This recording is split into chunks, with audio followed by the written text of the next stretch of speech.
Hello, hello, hello. My name is David Meadows. I'm a freelance director of theatre, opera, musical theatre and film, as well as an actor, voiceover artist, critic and general creative dog's body. And you have reached the art's end.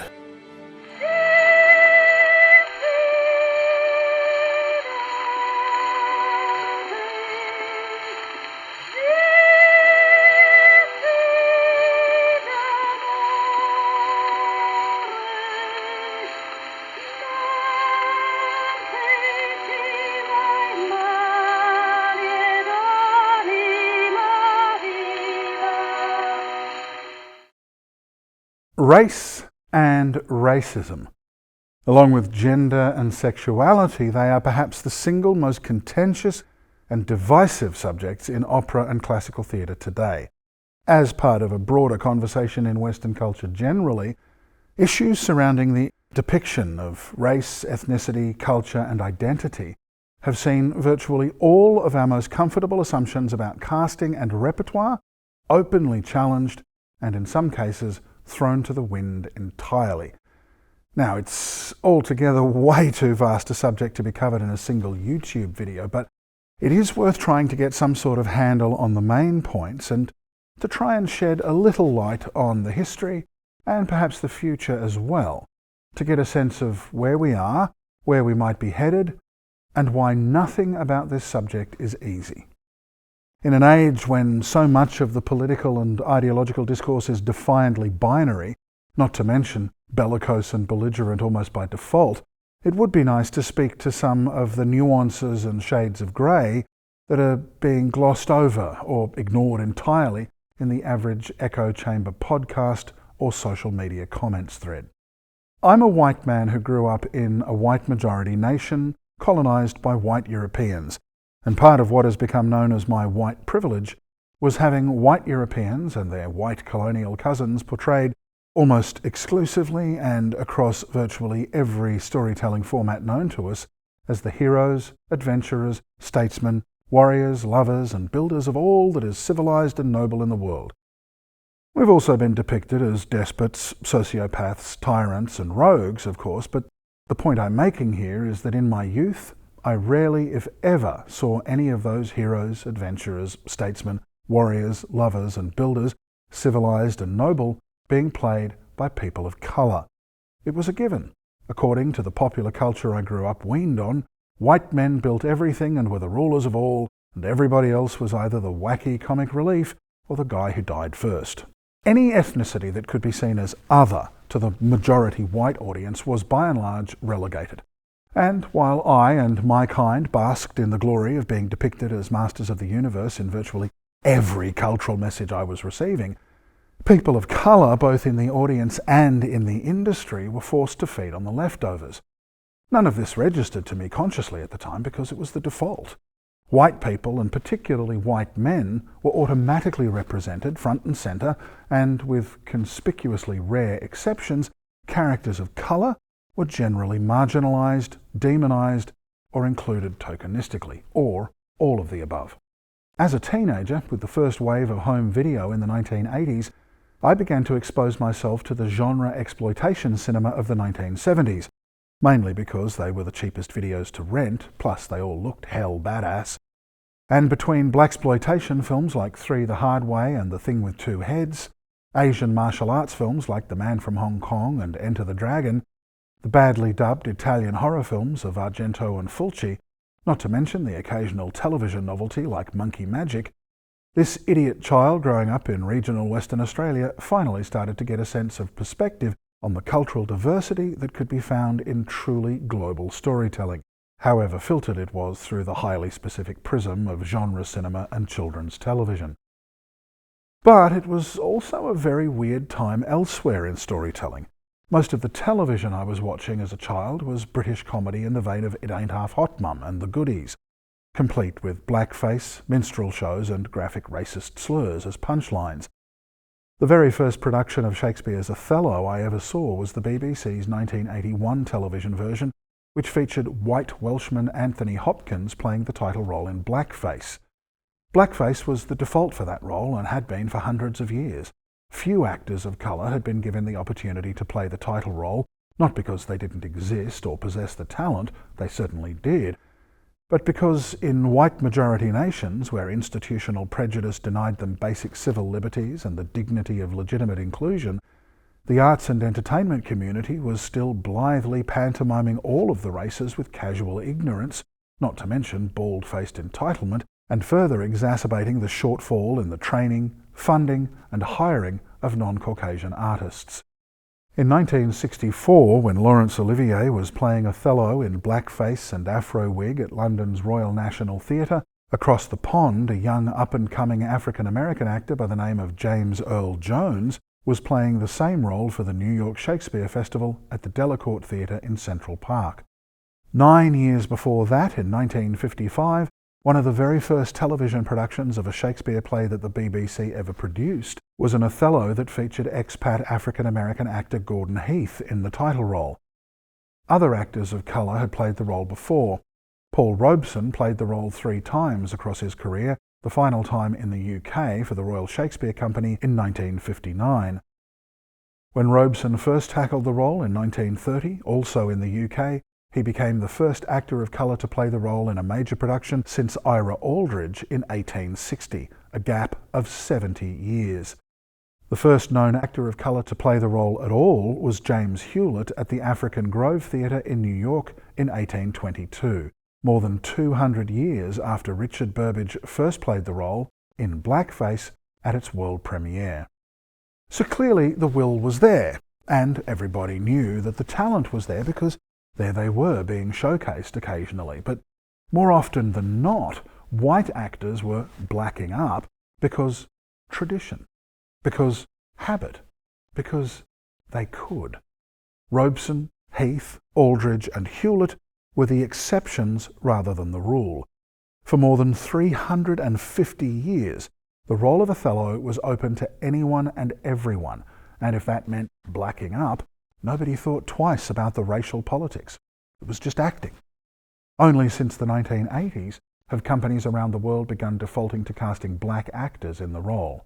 Some productions have portrayed him as a lighter-skinned North African Arab Moor, Libyan, Moroccan or Amazigh, like Ben Kingsley's for the RSC in 1985, and a 1997 production in Washington, D.C. saw Patrick Stewart play Othello as a white man opposite a cast of black actors in all of the major supporting roles.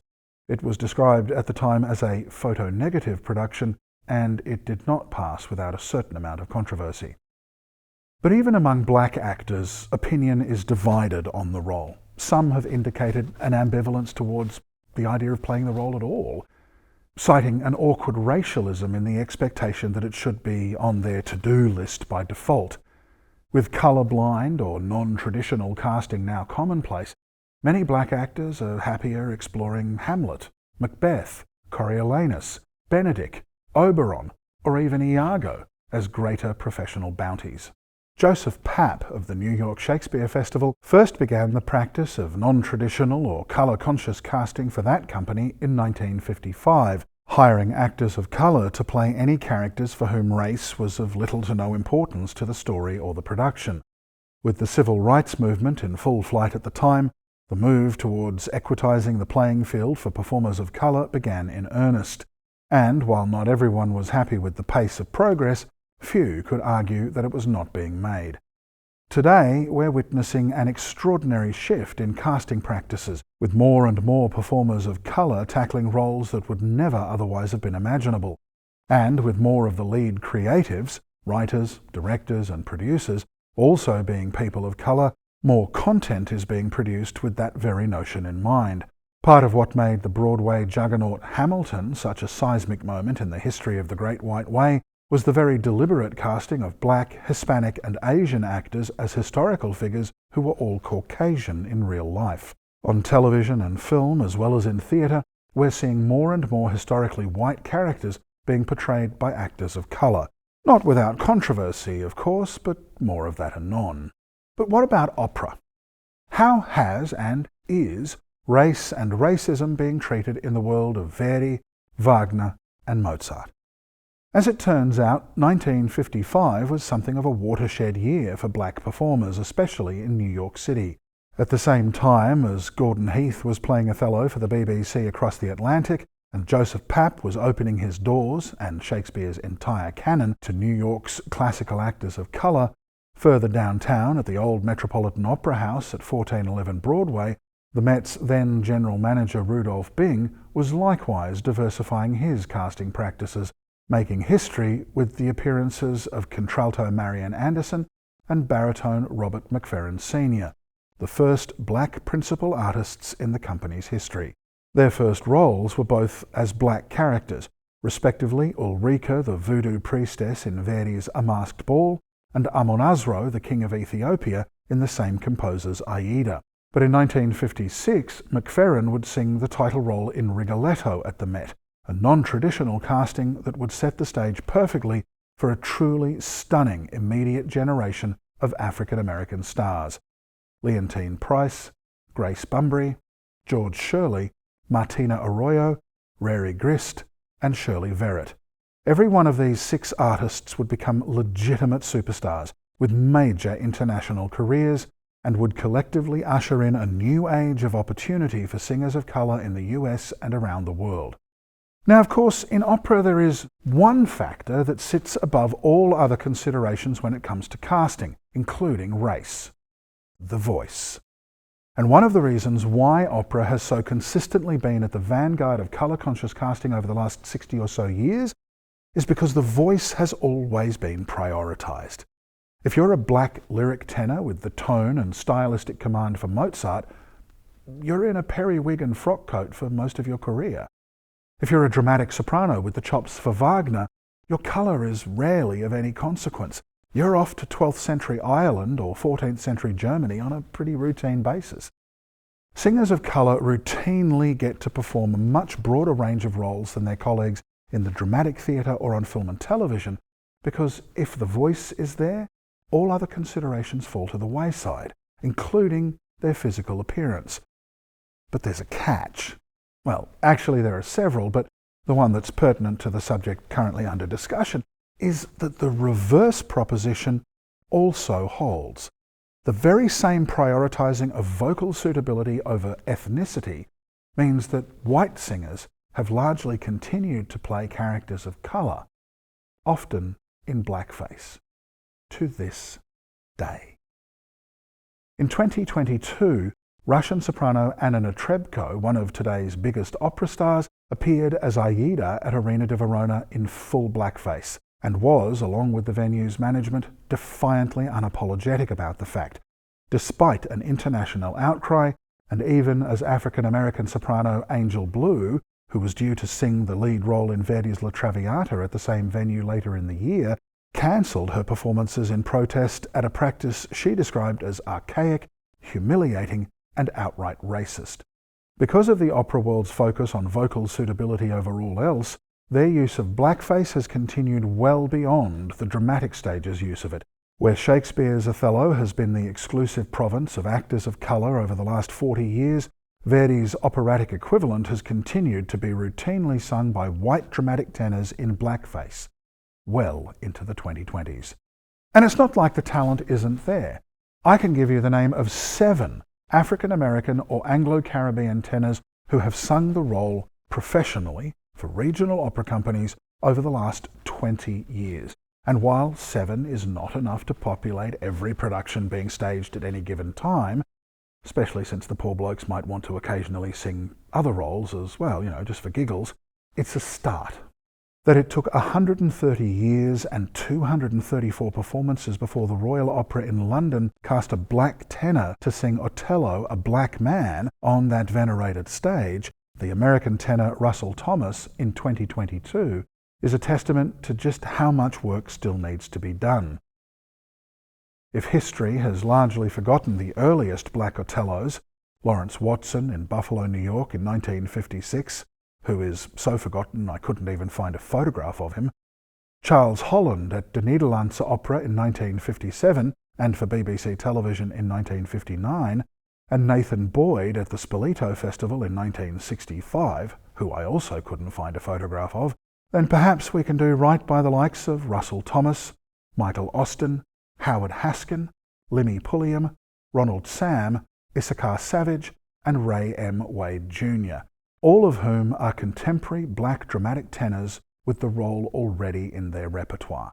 And if, as I say, they're not enough to fill the global roster of productions, well then, maybe it's time to let the opera fall to the fringes of the repertoire to better reflect the limited talent pool of ethnically appropriate tenors. And I do not say that lightly. Othello is legitimately my absolute favourite opera from the core repertoire, and one I am dying to direct. The title role is not an easy sing, and tenors who pack the vocal gear for its demands don't exactly grow on trees. Some companies continue, while they still can in this ever-changing socio-political landscape, to try and get around the issue, kinda sorta, by casting white tenors but doing away with the blackface, and thus the opera's racial themes. But there's an ongoing question as to whether the piece can survive a de-racialized interpretation. And frankly, the cynic in me wonders if it's not just another ruse to further perpetuate the tradition of white singers having unfettered access to any damn role they want.